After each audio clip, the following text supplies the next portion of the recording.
Hello সবাইকে, কেমন আছো? আশা করছি খুব ভালো আছো। আমার নতুন একটা ভিডিওতে আবার অনেক অনেক স্বাগত জানিয়ে আজকের এই ভিডিওটা আমি শুরু করছি। আজ যাচ্ছিলাম ক্লাসে, যেতে যেতে বোনের সাথে স্টেশনে দেখা।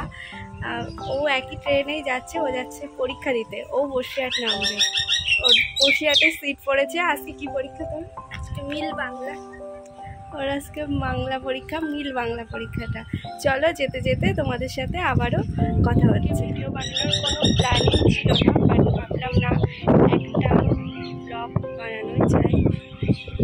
আজ ব্লগ করার কোনো রকম ইচ্ছা ছিল না, কিন্তু কি মনে হলো আজকে ব্লগ ভিডিওটা স্টার্ট করেই দিলাম। কিন্তু আজকে সত্যি কপালে নেই, মানে ব্লগটা আজকে কপালে ছিল না, সেই কারণে এতটা ছোট ব্লগ আমি শেয়ার করছি। কারণ কি, সবটাই আপনাদের সাথে শেয়ার করব।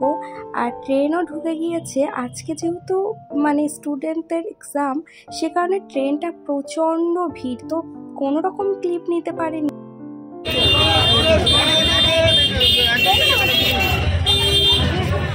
আর একই জায়গায় নামবো, আমি আমার বোন দুজনেই একই জায়গায় কলেজের সামনে। আমি কলেজের সামনে দিয়ে একটা রোড ধরে চলে যাব, হাঁটা পথ 5 মিনিটের, আর ও একদম কলেজের সামনেই নামবে। তো একই জায়গায়, তো দুজনে একই সাথেই যাচ্ছি।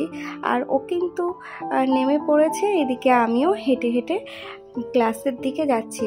ওই দিন প্রচণ্ড গরমও পড়েছিল, তেমন ট্রাফিক জ্যাম, ট্রেনে ভিড়ও ছিল। চলে এসেছি ম্যামের বাড়ি যাওয়ার যে রাস্তাটা, সেই রাস্তা দিয়ে আর কি হেঁটে যাচ্ছে। টোটো থেকে নেমে পড়েছে, আর বোনও চলে গিয়েছে কলেজে।